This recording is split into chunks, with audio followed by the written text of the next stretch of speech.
Mwancho murigari asense mega ya kabere mesane ya maya kuru ensoka ensemo mbiyamo na soko gendra gusanga naintwe abano tuguska bosia sorbo tiro kubwatia bune nchire yamo yogosira abaonia ao bechiduka choko na chimbusuro abega mariogo yobori mimi account ya Kisii ritukoria rero nigo bone gati abo banyora obosemia igoro yokonyora makabesi okwegenderia so bonchire bwabo kurwase kyombeke mo ketari ya serikali kemanyikaine buna avenues asebono ababwate obosibore bugukabesa na kogenderia obonchiria bwabo gati abo nigo bago kere getambo kerekega na goteba igane ngenche yamo yogochoko bakonya barabukwegendera.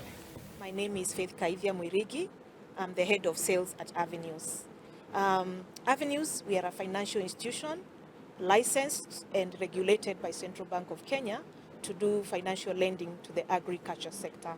So we are a sector-based lending institution, and we consider ourselves also to be impact lenders, because when you lend to the agri-business, agri-trade sector, that's an impactful sector that impacts all the way to the farmer.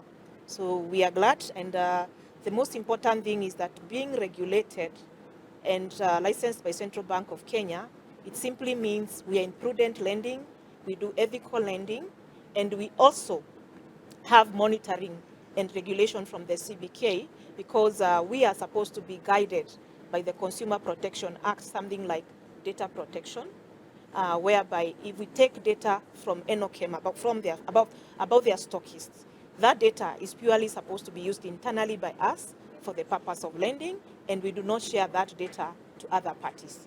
So we are fully licensed, and we adhere to all the CBK, Central Bank of Kenya regulations in terms of data protection and consumer protection.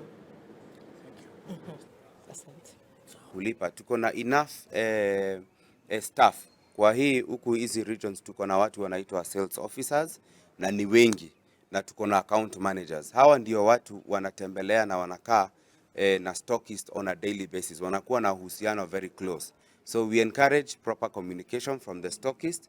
In case umenunua stock na imechelewa kuuzika, maybe season imechange, haujauza, please alert our people. Na also muhimu, ENOCHEM amesema ya kwamba in case stock imekwama pale kwa duka, si lazima ukae nayo, unaweza rudisha kwake kama distributor akupatia credit note na uexchange zile goods na ile bidhaa inauzwa ama farmers wanataka as of now.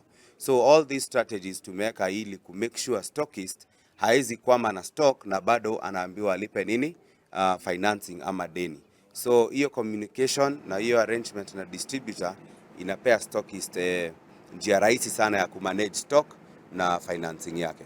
Mimi nimefurahia sana siku hii ya leo kwa sababu nimekutana na wenzangu ambao ni Avenues na distributor wangu ambaye ni ENOCHEM distributors, ambao kupitia kwa ENOCHEM niliweza kujua Avenues na wamekuwa wakinisaidia kwa kunipatia pesa, tunasema working capital.